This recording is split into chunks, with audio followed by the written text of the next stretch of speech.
คืดฮอดนี้คืดฮอดกับองค์พุทโธสัพพัญโญผู้เป็นเอกคืดฮอดเด้คืดฮอดกับอารามดวงใหญ่กวงไพศาลสิไปเหนือหรือไปใต้ให้เอาบุญไปเป็นหมูบุญสิได้ซอยอยู่เมื่อหนาปัดตอนปลายขันมาเฮือข้าแกงเทียมเกียนสิซอยแก่บัดมาขึ้นแกงแดวเฮือสิได้แก่เกียนเจริญสุขเลยแสงก่อนเจริญพรโดยแสงธรรมเขาเจริญสุขเจริญพรมื้อนี้ถือว่าเป็นมื้อเดือนสี่แฮมคำหนึ่งเนาะเดือนสี่แฮมคำหนึ่งก็ถือว่ามาอัปเกรดอัดคลิปวิดีโอลงอีกญาติโยมของเฮาชาวบ้านพลทองเมืองพลทองแข็งจำปาสักถือว่ามีความพร้อมเพียงมีความสมานสามัคคีกันเป็นเอกภาพกันได้จัดตั้งบุญประจำปีนั่นก็คือบุญพระเวทสันดรสาวกประเพณีคนดาวสาวพุทธญาติโยมทางพลทองเมืองพลทองแข็งจำปาสักภาคใต้ของเฮาเคยประพฤติปฏิบัติกันมานั่นก็คือเคยเอาบุญพระเวทสันดรอันนี้เป็นมาลัยอัดคลิปเนาะการตกแต่งย่องกองบุญเครื่องบริขารต่างๆผู้ลังคนก็เฮ็ดหาลูกหาเมียผู้ล้มเสียหายตายเสียจากผู้ลังคนก็เฮ็ดกองบุญถือว่าหลายกองเลยญาติโยมเฮาหลายกองก็ขออนุโมทนานำเจ้าภาพเจ้าศรัทธาที่มีส่วนร่วมในงานบุญประจำปีบ้านเฮาภายในปีนี้เนาะมื้อนี้ถือว่าแฮมคำหนึ่งแล้วมื้ออื่นก็แม่นแฮมสองคำก็ถือว่าเป็นมื้อเป็นวันละได้ญาติโยมของเฮาญาติโยมของเฮาเนาะฉะนั้นก็ถือว่าขอเฮียกเชิญเจริญพรบรรดา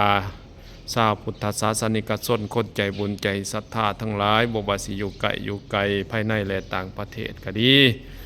อยากมาร่วมบุญร่วมกุศลหรือว่าอยากมาร่วมเป็นเจ้าภาพเจ้าศรัทธา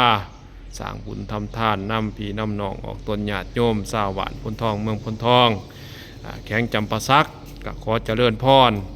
มาร่วมบุญร่วมกุศลนำกันเนาะร่วมบุญร่วมกุศลนำกันบ่ว่าสิเป็นกองบุญกองทานบ่เนาะเฮ็ดนำญาติพี่น้องอันนี้ถือว่าพร้อมกำลังแต่งตกแต่งย่องเครื่องบริขาร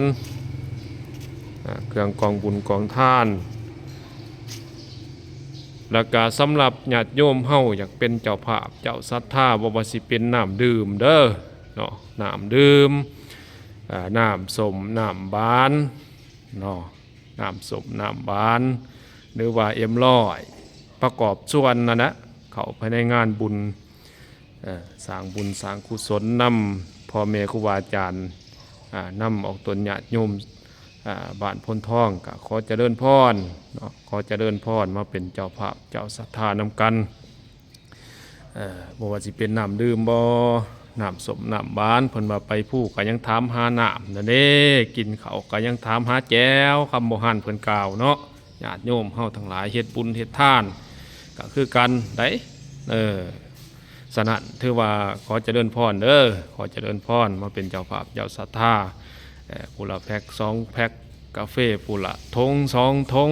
เนาะแล้วแต่ศรัทธาของเฮาญาติโยมมื้ออื่นนี่ได้พอออกไม่ออกเด้อขอเจริญพรมื้ออื่นเป็นมื้อครบงานเนาะมื้ออื่นมื้อแฮม2ค่ำเดือน4เป็นมื้อครบงานด้วยหมอลำเรื่องคณะเพชรมีไส้มาจากเมืองโค้งพุ่นแล้วก็มีการพังธรรมเทศนามาไล่หมื่นมาไล่แสนบ่เรียกว่า